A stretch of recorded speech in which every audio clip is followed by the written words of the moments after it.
gentlemen, welcome to the show. I'm your host, Harry. Today we're joined by a dear coworker of mine, Anikat.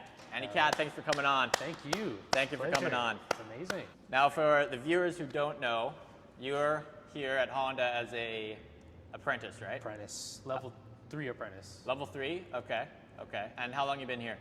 I've been here for just over 4 months now. What made you want to get into being a mechanic? I think it's when I bought my first car. I was working at McDonald's. I was working at McDonald's at the time. Had a McJob. Got a McJob. Nice. A couple of buddies of mine who were already in the whole automotive world, they were like, oh, a great beginner car for you would be a Mazda Miata. Yep. So I bought a 1994 Mazda Miata for about $5,300. Just over time, just owning that car, I was like starting to really grow a love for it. So it came to a point where it's just like, I don't trust other people on my car. I'd rather just do it myself. So I started doing oil changes for my friends, tire rotations. My parents knew this too. Like, they were really pushing me to do whatever I wanted. They were like, you know what, why don't you try this out? You'll learn how to fix cars and you'll see what you can do with it. And now here I am. Cool. So it all started with a Mazda Miata. Yeah. Yeah, Miata's the answer. Miata is once answer. again the answer. There are good days, there are bad days. This is something that I can make a living out of. Yeah. So since I'm only halfway there, I feel like I can just go the whole, do the whole home run and see where it takes me. Yeah, for sure. There's so much to learn, and definitely doing the whole apprenticeship, it's always worth it because the amount of stuff you learn, you'll take it with you for life. Oh, especially if you're a car guy. It's like a hack to be able to know how to work on cars. Exactly. Such a hack for car guys. Yeah. You started working in a oil pit, and now you're here in this 20 Amazing, bay. brand new shop, Yeah. by the way. It's a beautiful place. Everything's up to date. It's truly, there's nothing more I could ask. It's like the Disneyland of shops. pretty Exactly. much. And this is your Supra. Indeed it is. Beautiful. Okay, tell me about it. What year is it? What's the specification? So this is a 2024 GR Supra 3.0 with a 6-speed manual transmission. Nice. So this has the engine of a BMW, the B58. You can find those in the Z4, M40i, M340i, so kind of like the M lights of BMWs. Right. So it has that. The entire chassis is a BMW. I'd say like not 80% of it is BMW, like 20% of it is Toyota. Okay. It's got this beautiful see you later gray paint. Yep. Yeah, I like the paint. The paints is one of the things that I truly love about this car. So you felt like you had to get the manual, like the manual was it for you? Oh, 100%. Yeah. 100%. A lot of my friends, they're also BMW guys. They initially pushed me to get the automatic. Yeah. And I was like, okay, I've always been a huge fan of manuals. Like, first car was manual. Every other car that I've had in between the Miata to this has all been manual. So when I first drove the automatic, the 8-speed Supra, it felt like it was just lacking driver feel. The automatic really kind of suppressed that, you know? Yeah, for It sure. suppressed that feeling until I drove this, and I was like, oh my God, I can't get anything else. Yeah, I drove one of the automatics of this and it was pretty impressive, but I'm like die-hard manual too, and I just Yeah. can't bring myself to buy an auto. Oh, 100%. Like, I'm the exact same way. So right now, do you have any mods on the car, or is it pretty stock? So this is, I'd say, pretty much stock. As a birthday gift last year, when I was literally in the process of getting this car, I have some incredibly great friends, and they're like, we want to get you something for your birthday, but we just don't know what. I always tell my friends, don't get me anything. They came together and bought me these yellow DRLs. Yes. So this is probably the only thing that's aftermarket about the car. How does that work? Is it just like a module, or what? It's a small little circuit board Yeah. that you can literally just swap out of from the back of the headlight. What are some plans for future modifications? I definitely want to do more of a track focused kind of build for this. Okay. I definitely want to do a lot of suspension work. I do want to keep the electronic dampening on this. Yeah. Me Yeah. personally, like some people would just do the whole full coilover and delete it. I find it's actually like very responsive, especially going on through turns. So I definitely want to probably just gonna do like springs, full, rest of it. I'm just really gonna have a track-oriented look. In terms of engine, I don't want to do too much to it right now. Maybe like further down the line I will, but for the most part, I'm kind of looking for a track OEM plus kind of thing. Okay, sweet. So for power, you're going to keep it pretty much stock for now. I mean, what's it make, 380 crank, something like that? To the It's crank, rated? it makes 380 wheel, Yeah. but those are BMW numbers. Yes, right. So some people may know this, some people don't, but it is proven that BMW kind of cheats their horsepower numbers. If they say it's 380, it's most likely making more. Yeah. They just say it for regulation. BMWs are fast, man. They're like quick. whenever you see videos of people lining up a BMW and pretty much any other car, and it's like, hey, same horsepower, same mods. weight and everything. The Yeah. Beamer always takes off, It's and crazy. Beamer's up, man. They're Beamer's really up right now. like in recent times, like reliability has even gone better. Yeah, exactly. And like the power they're making is insane. Yeah. Do you consider this car more of a BMW or a Toyota? Probably a BMW for Yeah. sure. If I were to open this hood, you can see 4 or 5 BMW logos. The way I think of it, I've already had a love for Japanese cars, and I'm growing like an interest into the Euro market. I've always thought that this was kind of like the best of both worlds. Yeah. Got the BMW powertrain, and looks and feels like a Toyota. And it's so much lighter than almost all the BMWs. 100%, Right? Like an yeah. M2, I think is like 400 or 500 pounds heavier than this. I think so, yeah. Okay, how old are you, by the way? 21 years old. 21. Okay, how does a young man like yourself afford a nice car like this? I'd say I'm very blessed where I'm at. My parents were first generation immigrants, and they have come a long way financially. Recently, my parents have really been big in investing and growing businesses and being more of an entrepreneur. My family, including myself, we have a limo company. Okay.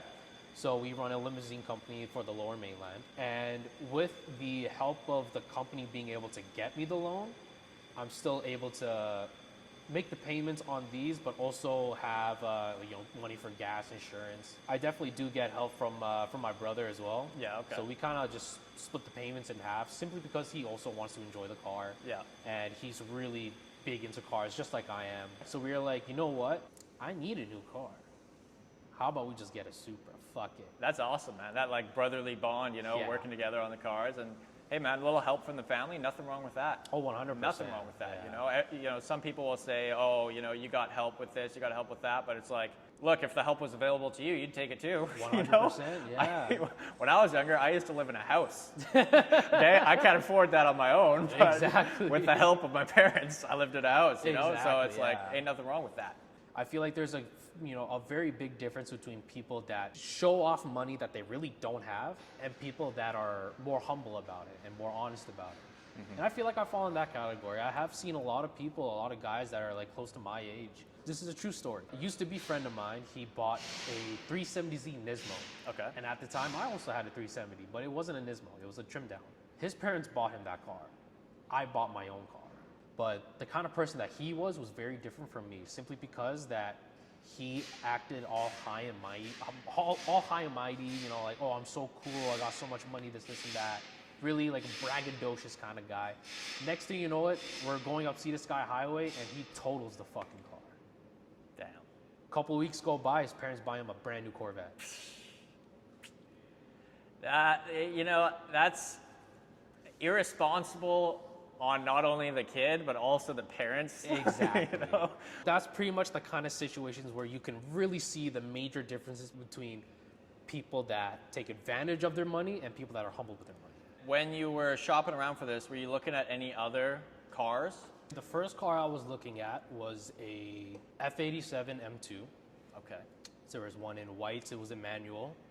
And there was another one, it was an M2 comp with the DCT. Nice. Both great cars. I didn't really find that connection, I take pride in my cars and a lot of things that I do. So if something that I want to call mine, I want it to be as much me as possible. And I didn't really feel that with that M2. Still a great car, but I just it wasn't really there. Yeah. And I think after that, one of my buddies, he's really big on Audis. So I test drove an RS3. Yeah. Great car again. It's Very got a good. 5-cylinder. Yeah. But it was all-wheel drive, great all-wheel drive system, but it was automatic. Right. And I felt a little disconnected because of the automatic. Yeah. Now, to me, getting a car is a pretty big investment. I'm the kind of person that if I were to put my money into a car, I want to have that for as long as I can. Yeah. And I didn't really see it in those two cars. But you see yourself owning this for a long time, eh? For sure, yeah. Yeah. No matter how many times it will break down on me, I feel like I will do what it takes to keep it running. Well, hopefully it won't. But has it given you any trouble yet?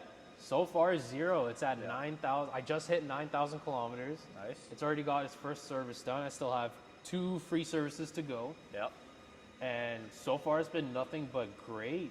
Like, no issues. Mechanically, doesn't make any weird noises. Like, it's been great. Smooth as butter. Smooth as butter. Right on. What are people's reactions like to this car? Do you get any like thumbs up? People talking to you at gas stations? I would say, yeah. There Yeah. has been a lot of times where people would come up to me and be like, hey, I love your car. I just don't know what it is. Yeah. Or they already know what it is and they're like, hey, nice BMW. What are your thoughts on Teslas? Hate them. I hate it so much. Get off the road. I hate them. I genuinely hate these cars. What is it about them you hate so much? Every single thing about them. The drivers, the fan base of Teslas, the interior quality, the body panel gaps. It's built poorly. It's a poorly built car. It drives poorly. I've never liked them for a single minute. Do you find like you pull up to a red light, Teslas are trying to race you, or? You know, that has happened to me a couple Yeah. times.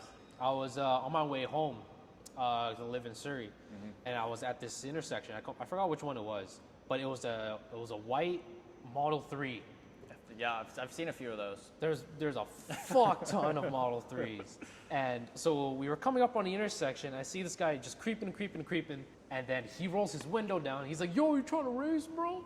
And I'm like, what do I say at that point? Like, I don't want to hurt, I don't want to say something rude.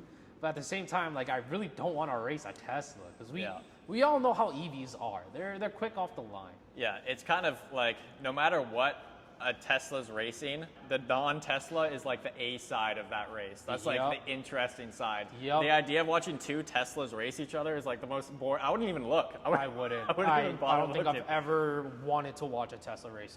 You mentioned your Miata. You still own this car? I still own it. What are the plans with the Miata? I do plan on K-swapping it. Okay. So as of right now, with the way the whole government and the economy and shit, it's not looking too good. But eventually, I think I have the motor. I'm really, dead straight on just K-swapping it and putting that on the track. I would love to do that. No, that'd be awesome. Yeah. So is it K24, K20? K24 A2. A2, yeah. So it came off of a 06 TSX. So are you going to keep the motor unopened, or are you planning on doing like pistons or anything, or? I want to keep it unopened for now. Further down the line, probably looking into a turbo. Ooh. Maybe. All right. We'll see, but it's a possibility. That's exciting. Yeah, I want to see that for sure. Well, I want to see the swap first. Oh, yeah, for sure. Because NA Miata with the K24, that's already going to be like a good time. Oh, yeah. So do you have the swap kit already? Or are you going like K-Power or? I'm slowly buying the parts. So right now I have the flywheel, I have the intake manifold. To get the motor into the car, I just need mounts, transmission adapter plate, and I just need to cut a little bit of my hood and then I can just put it right in there. Okay, is there anything that I didn't ask you about, something that's been on your mind, you've been thinking about with cars that you wanted to talk about?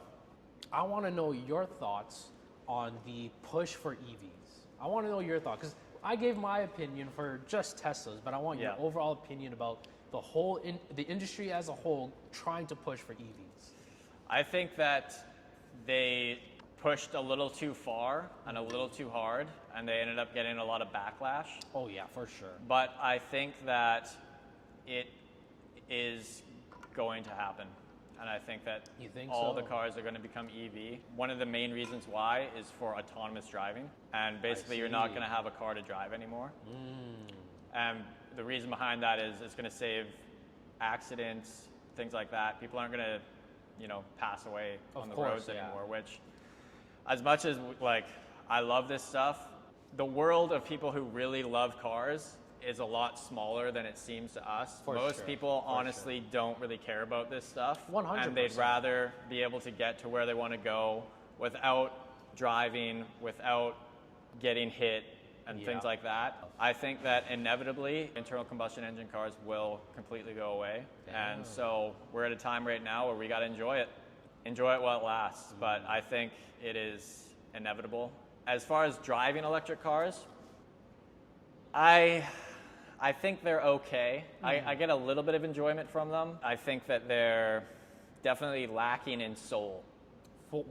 But in a way too, if you go back 100 years ago, when people were riding horses, they'd probably say, hey, these cars lack a soul. You know?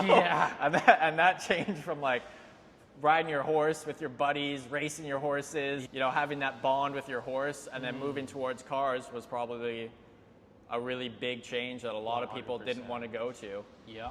And I think we're going to see a similar thing with that for sure for us. My only hope is with electric cars will come more electric race cars. My hope with electric race cars is because they're basically silent, we'll be able to have racetracks near cities, so we'll be able to be on track more. So that's my silver lining with electric cars. That I have not thought about that at all. That's something that I'm hopeful for anyways. Oh yeah, for sure. But time will tell. All right, well, that's all I got for you as far as questions. Awesome. So I want to thank you for coming on the show. Thank you very much. Thank you for bringing your car. For and sure. We'll definitely have to check out the Miata once you do the K-swap. We'll see it hopefully sooner than later. Yeah, so stay tuned for that one, guys. And we'll see you in the next one. Peace. All right, buddy, that was good. That was great. That was fucking great. That was a good one. Hell yeah. Not bad, eh? Yeah, that was fun.